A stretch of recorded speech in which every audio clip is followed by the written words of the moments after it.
studios of STL TV in Forest Park, it's the best of the STL. On tonight's show, children's author Angela Ruzicka, author and producer of A Father's Fight, Anthony M. McDonald Sr. Your entertainment for tonight, Lunar Levitation.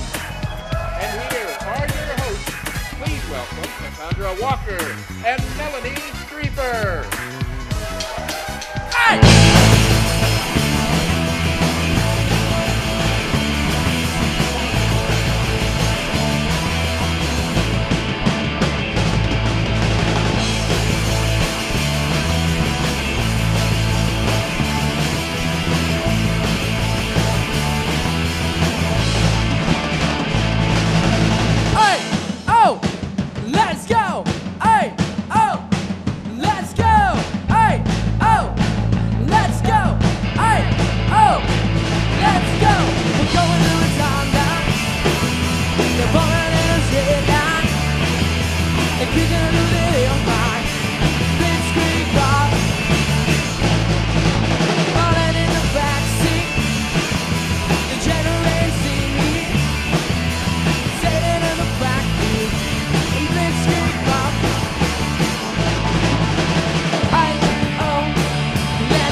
I'm Cassandra Walker. And I'm Melanie Streeper. We're so glad to have you with us. Absolutely, Melanie. You know, Ivy's been out for a little bit, but she'll be back in the new year. Yeah, that's right. Speaking of new year, Melanie, can you believe it that it's almost time for another year to be here? I know, I know. Oh my goodness. Time to start making those resolutions. I know. Now, we were talking about resolutions. Mel, tell me what you thought you would come up with for this year, besides the fact you promised in the last show you would tweet more.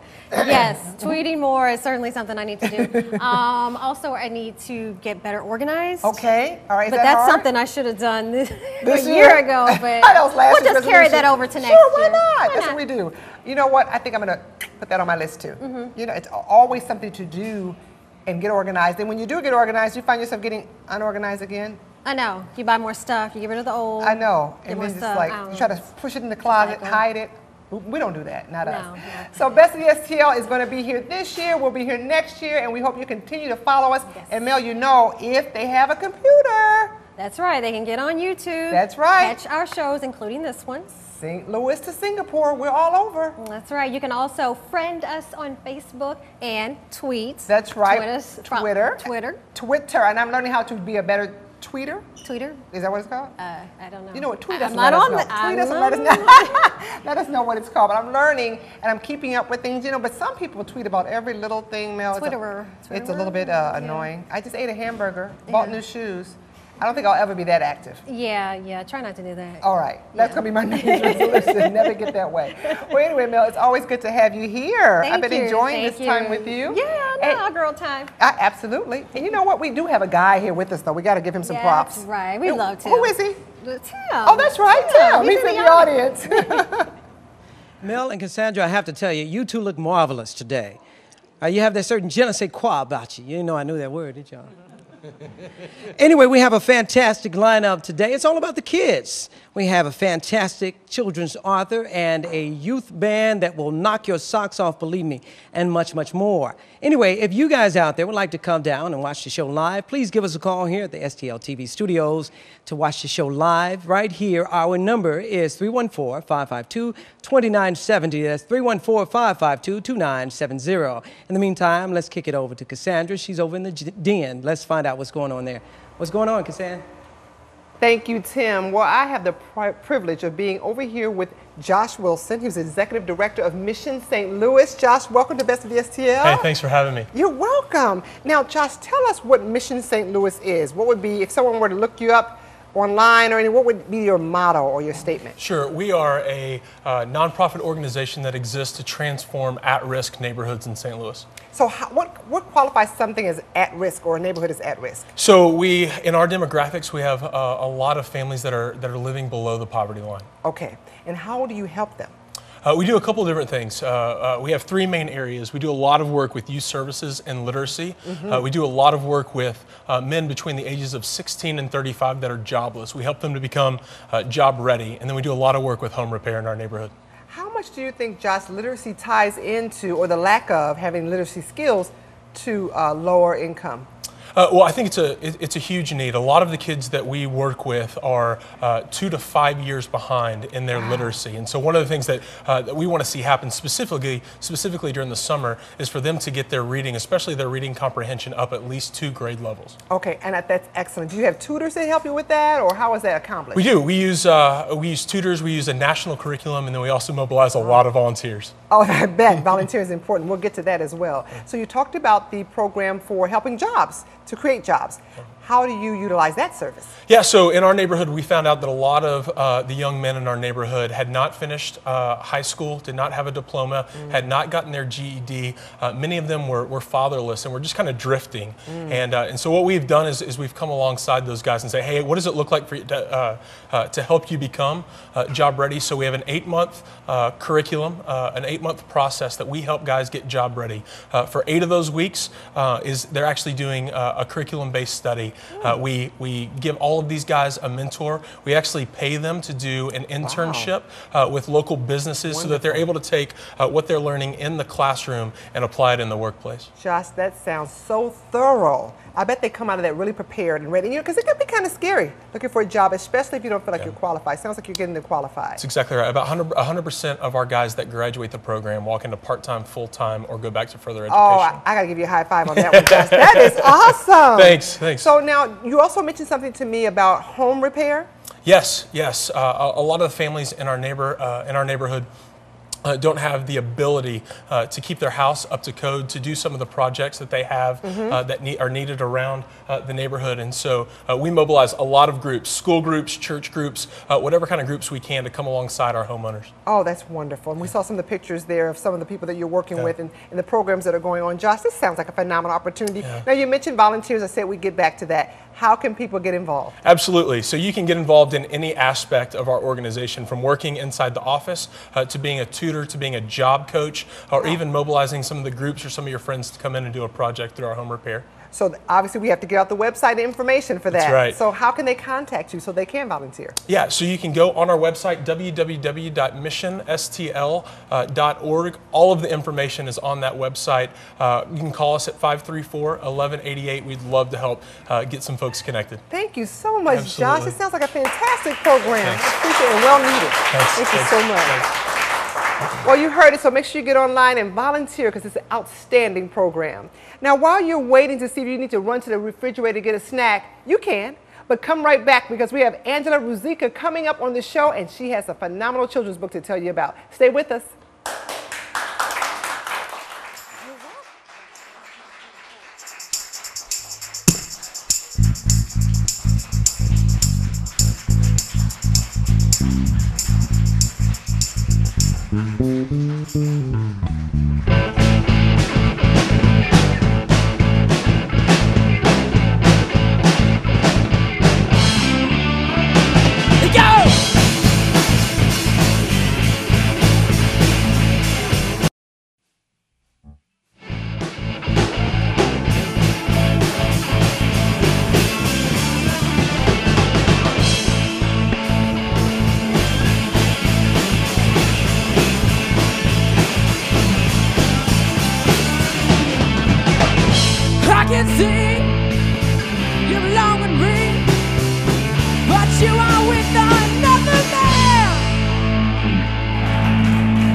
Welcome back. Absolutely, Melanie. Our next guest is an ability awareness activist and entertainer.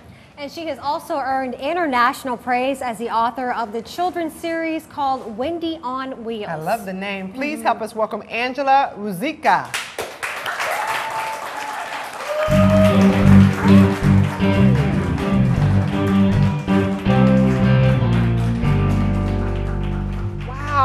Angela, welcome to the show. Thank you. Thanks for having me. Oh, I'm so excited to dive right into the whole concept of your book and everything. And from what I understand, the concept of your book, Wendy on Wheels, came about in a dream? It did come about in a dream after a conversation with my sister Amanda. And my sister Amanda uses a wheelchair full time because she was born with spina bifida. And I've grown up with my sister. She's 4 years younger than me, and we've always been very close.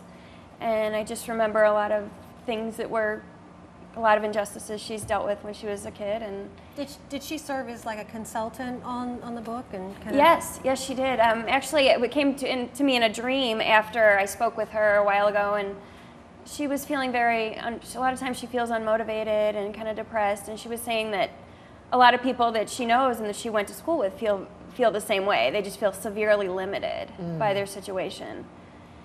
So the book is, I guess she was the inspiration. Is the book, the character Wendy is based on her? She was inspired by my sister, yes. Wonderful. So I have a copy of your first book, Wendy on Wheels. Now tell us about the publishing route. How did you go about having your book published?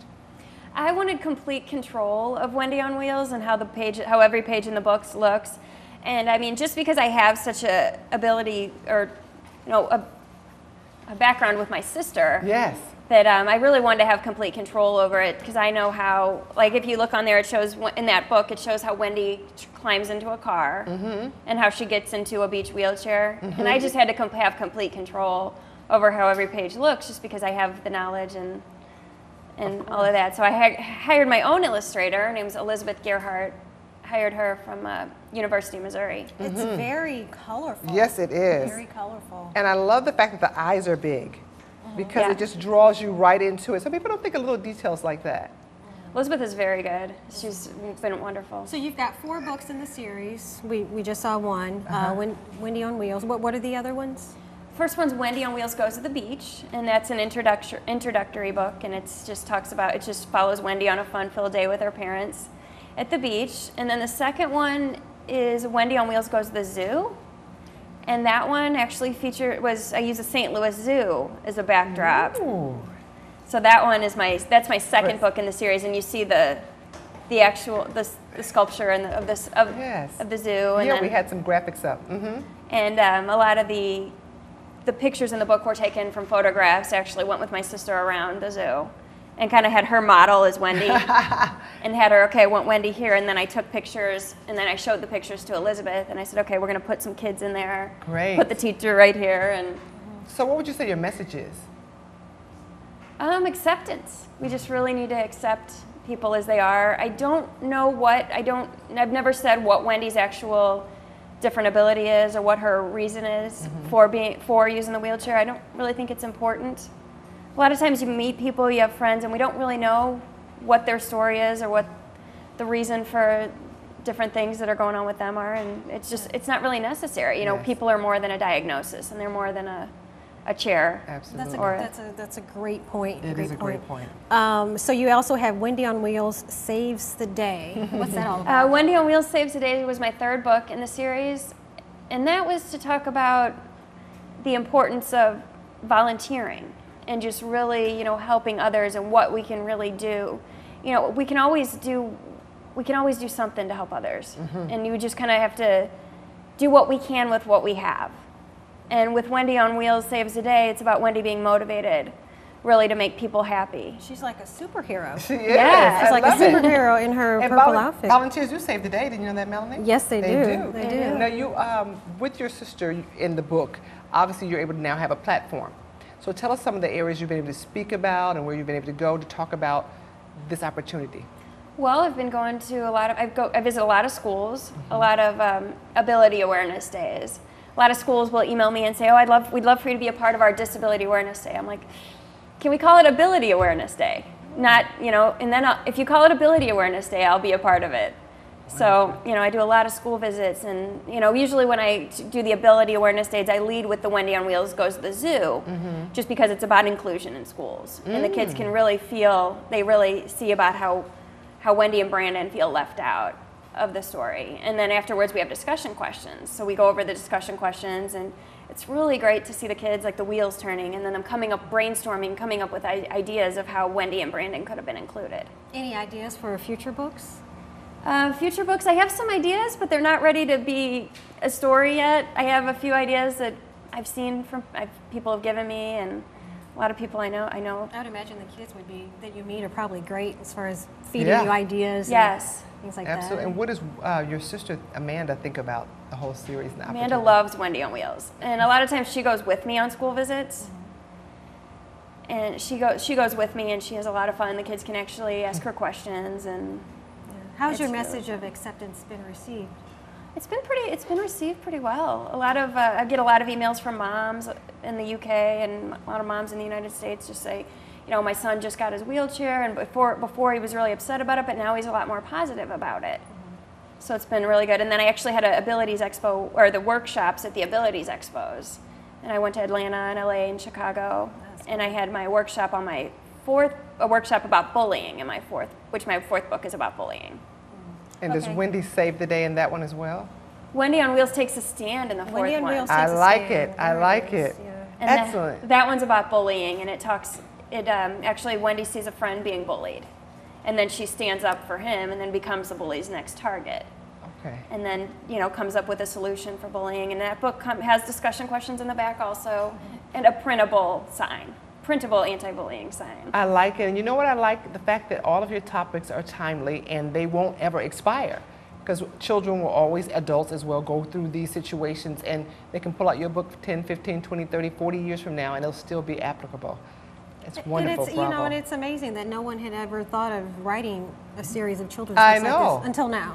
Absolutely. So it was meant for you. Yeah, I think so. Thank you so much for coming on. Thank you so Awesome. much. So now let's give out your website and your information right here.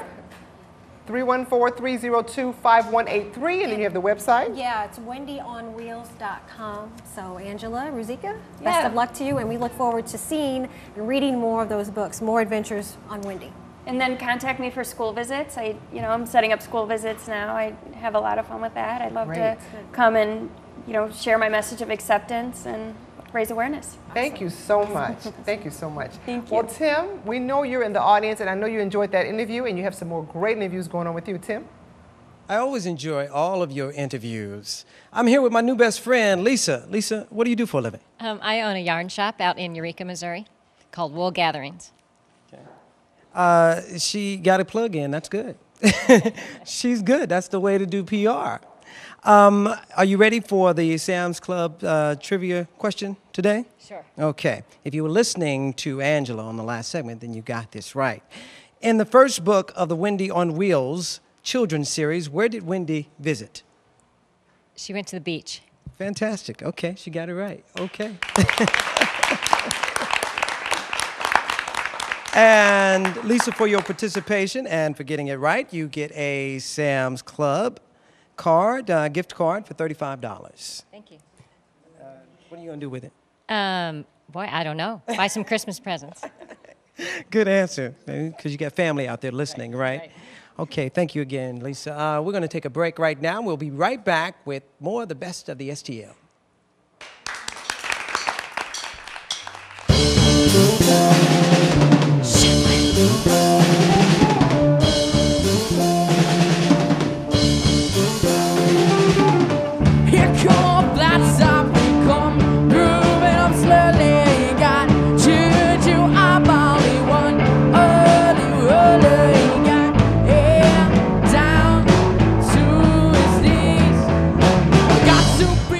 Joker, he just do what he please.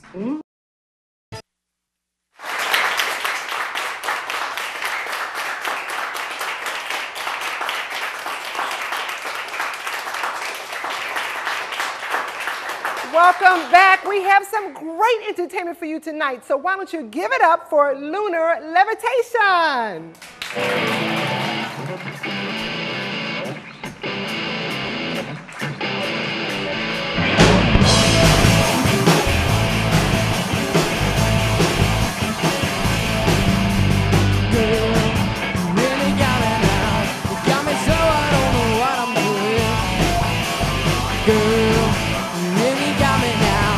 Got me so I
Girl, you really got me now. Got me so I could sleep at night. Girl, you really got me now. Got me so I don't know what I'm doing. Oh yeah, you really got me now. You got me so I could sleep at night. You really got me. You really got me. You really got me.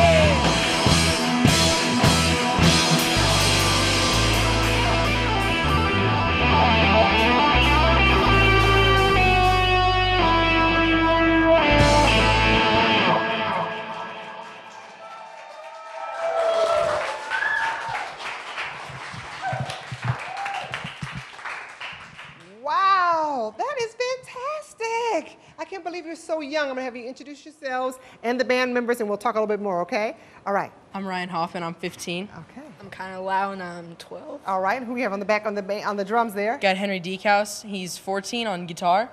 And Dominic Anzalone on the drums, and he's 13. All right. I mean, he is playing those drums. You hear me? Yeah. Golly. So let me ask you this. Lunar Levitation. I really need to know where that name came from. So the original thought was that the band would be so good that the music would be able to lift people off the ground and make them levitate.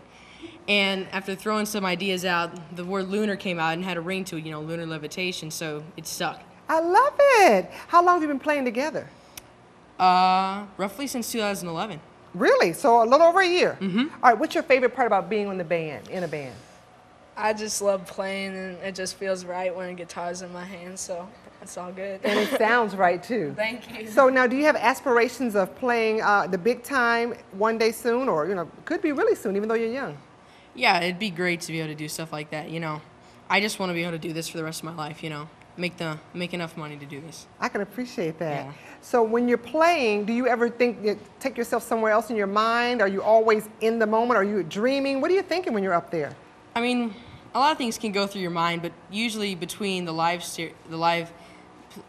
playing that we do, we're all basically locked in, kind of meshing together, making sure it sounds as great as it can. And it does. It sounds really good. You know what? I really like the sound of the drums. What do you think drums do for you? Because you all have guitars here. Yeah. How does a drum add an element? Well, it keeps everything together. It's kind of like the glue to the whole book, so. You can't get rid of the drummer, huh? No. All right. So now I have to ask you this. This has to be really, really attractive to young girls because everyone likes music. So are girls following you, asking for autographs?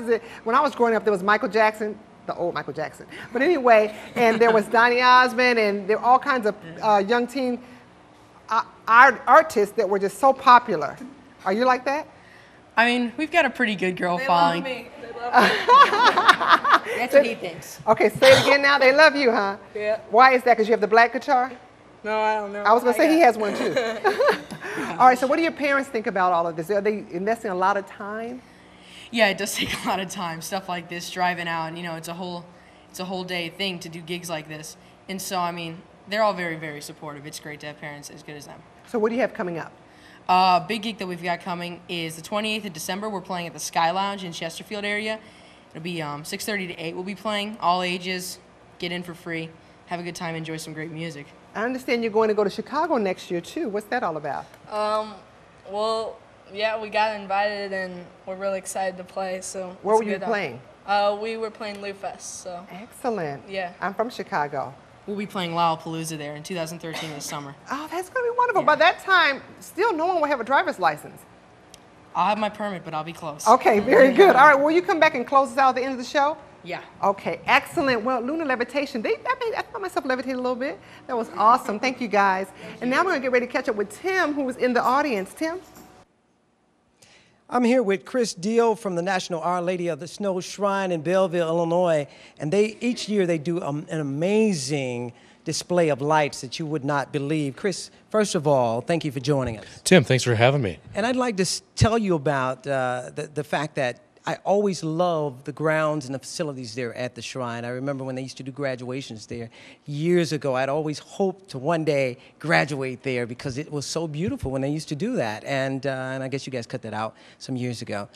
But we still keep the grounds just as beautiful as you've imagined from back years ago. I see from the display. And this has been going on, this display of lights has been going on for 43 years, as I understand. It is. You're correct. It's been going on since 1970, so it's been a tradition for a long time, many generations of people and their families. How is this different now? Well, one of the things that makes our display different is that our display of lights tells the story of the birth of Christ in lights. That's one of the reasons, or one of the ways it's different. Another way is we have interactive activities. So there's a laser show, camel rides, you can see Lego nativity scenes. We also have a restaurant, hotel, gift shop, so there's all kinds of things going on. You can make it a 20-minute ride through the lights, or you can make it a 3 or 4 hour experience with your family. The third, one of the things that's really new and different to us is that we're in a partnership with SSM Cardinal Glen and the Kids Hospital. So the things that we do there, we're all trying to support them as well. And I don't want to, underestimate how big this thing is, because you have an incredible number of lights that are involved in this display. We sure do. Back when it first started, back in 1970s, 150,000. We've lost track. It's somewhere between 1.5 and 1.7 million lights. So wow. It's up there. Wow. Yes. What would you say, what kind of people do you get coming through there to experience this? Well, we have people from all over the St. Louis metro area. That's both Illinois and Missouri. It's interesting. We took a survey. It's about 49% Missouri, 49% Illinois. And that other smaller percentage is people coming from outside the region. So it's terrific. And this is not just a drive-through. You can also get out and do some things. You can get out. You can go for camel rides, pony rides, donkey rides, see a laser show, a couple different laser shows, eat, Christmas tree room, the children's village. There's all kinds of stuff for people of all ages. How can we contact you for more information? You can contact us at wayoflights.org. That's wayoflights.org, or snows.org. Very simple, SNOWS.org. Great. It's a free experience, folks, and it's only 20 minutes from downtown St. Louis. You must check it out. And the dates are what? November the 16th through December 31st. Great. Chris Deal, thank you for joining us from the National Our Lady of the Snow Shrine. Now let's toss it back to the main set and see what Mel and Cassandra are up to. Thank you, Tim. Well, Melanie, did you know that our next guest is an author, speaker, director, humanitarian, and community activist? And there's just a few things that accompany the name of him, our next guest. That's quite a list. All of these roles came together in his most recent project. It's a documentary film entitled A Father's Fight. Excellent concept. Please help us welcome Mr. Anthony McDonald, Sr.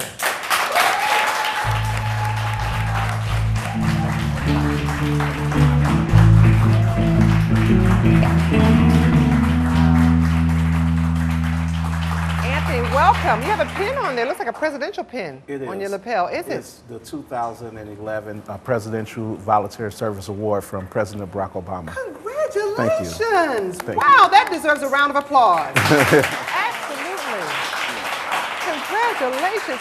How did you come about receiving that award? For my, I do a lot of community service work, and there was the MLK Drum Major Service Award ceremony, so I was a nominee and a recipient of the award. Wow, that's fantastic. Did you have to travel to D.C.? No, it was held here in St. Louis at the Phyllis Wheatley Center.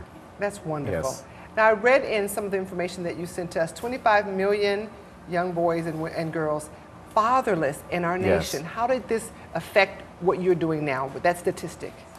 Well, the picture is there's 25 million children growing up in the United States that's growing up in fatherless homes. But one of the things that we must correct is a fatherless home is just a home without the father. There are some, out of that 25 million, some of those children actually have a father, and they're between that father home and that mother home. But when you look at the numbers, it seems a little bit more alarming because we don't know out of that 25 million how many of them are just completely fatherless. But that number affects all of us. It affects you, it affects me, it affects everyone here in the audience. Because what happens is if that child that's grown up with a father, he's living next door to a child that's grown up without a father. And we seem to turn our nose toward the child that don't have a father or towards the laws that allow that. And by doing so, that child that's grown up without a father, he becomes more aggressive. You know, he have anger that's built up inside of him. You have 71% of children that grow up in fatherless homes that are juvenile detainees. Out of all rapists, 66% of them come from fatherless homes. 63% of all children that commit suicide, fatherless homes. Children with behavioral disorders, 85% of them come from fatherless homes. So that number affects the masses. It's not just that child and their family's problem. Right. Those are some really alarming statistics. Yes, they are. Very. Talk a little bit about your own personal background.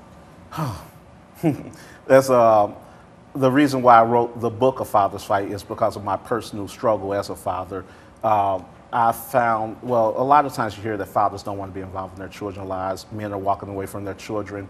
And that father would tend to get that bad rap, you know. So I felt that I was in the same situation, a divorce situation, as far as my ex-wife and our 11-year-old son. So I didn't want that rap to follow me. You know, my son and I have a wonderful relationship. We have one of the best relationships that you could ever see between a father and child. He's very affectionate. He's always, if it was audience where, if it was 10 chairs available, he's going to sit on his daddy lap, friends around or anyone. So I felt there was a need to tell my side of the story, because what had happened was I will often hear young ladies tell me their story. They'll tell me about how the father left out of the child's life and the father didn't want any involvement. But what I started listening a little deeper, and I started hearing other things that they would say, that the father, if he didn't do this, then they won't allow him to spend time with the child, or in order for him to spend time with the child, he had to do that. There was hurdles that he had to jump through. I was experiencing that at this particular time. So it led me to write a book titled A Father's Fight, to tell my story, to tell the hurt and pain of a father who struggled to be a part of his son's life, legally and physically, you know, not just against the court systems, as well as against, you know, unfortunately, my ex-wife. And that turned into then a documentary. Yes, ma'am. As well. So the steps of the documentary, you met lots of people, yes, found out things you probably never even knew yes, existed. Can you give us a little bit of background on that? Well, the documentary, just like the book, when I was writing the book, there was many nights I had to close the computer because I had to recollect so many memories, so many sad occurrences, obstacles, and it would bring me to tears. As I was filming the documentary, it was the same thing. As you hear some of these young men and women's stories, you fall into tears. There was one young lady, she's actually from the St. Louis area, and she was telling me about her story and about how when she was growing up, she grew up without her father, and her mom would often tell her bad stories that her father didn't want to be involved. Her father walked away. But one day when she was 18, she overheard her mom talking. Well, actually, her mom was drunk, and her mom told her, your father was trying to be there. He was trying to be with you, and I kept him out of your life. And the young lady said, wow. She said, had I had my father, I wouldn't have turned to heroin at the age of 13. I wouldn't have started prostituting at the age of 12. So these are the stories. I'm sorry, I get a little emotional thing about talking about the stories, but these are the stories that I'm hearing. A young gentleman in the city of Atlanta, Georgia, very respectful young gentleman, 16 years old. As we had a town hall meeting down there, and as I was interviewing the young man, he said he was around 11 years old. He remembered continuously asking his mom, can I please be with my father? I need to be with my father. He was expressing to his mom that need. His mom was very resistant to that. So at one point he ran away to be with his father. His mom went to court to get an emergency custody hearing. At court, once he left out of the court, he got arrested, the little kid, and got put into a mental institution. Wow, these are the type of stories that you just kept coming upon over and over and yes, over again. And Mel, did you know he did some legislation as well? No, I didn't know that. Talk about yes, that. well, we're working with a couple of the state senators here, and a couple of members of the House of Representatives, both on the Republican side and the Democratic side, as far as trying to enact new laws to make the laws where they're not gender biased, because fathers are, let me take it back. Here in America, we have always faced injustice, you know, since the inception of America. I mean, when you have 1619 all the way to 1865 with the fight against slavery. Then you had 1866 all the way to the 1960s with the women liberation movement. The same, you had the 1866 all the way up to the 1960s with the civil rights movement. Now we're fighting against injustice, the injustice of fathers and our human rights. So now we're working with legislators, we're calling up on them so that we can enact laws that will protect the rights of a father. The United States Constitution gives us the right to give us certain parental rights, and those parental rights are being violated every day in the family court systems. Well, how widespread do you think these injustices are? I mean, if you could assign a number to it, I mean, how? They're very widespread. I'm getting calls, it stretches across our borders here in the United States. I'm getting calls from Australia, the UK, from Canada, Brazil, Israel, in every state here in the United States. And it crosses every boundary, every racial boundary. If you're white, Asian, African American, no matter what color you are, if you're a male, you get the bad. And actually, I've been seeing, even me being a black male, I've been seeing some the white fathers that we talk to have it even harder than us. A lot of the white fathers don't even see their children. There was a gentleman that haven't seen his son in 16 years. That's terrible. 16 years. So what's next for you, Anthony? Obviously, you have so much on your plate and you're doing so many wonderful things. What's next? Well, I'm going to continue producing the documentary. I'm not finished with the film.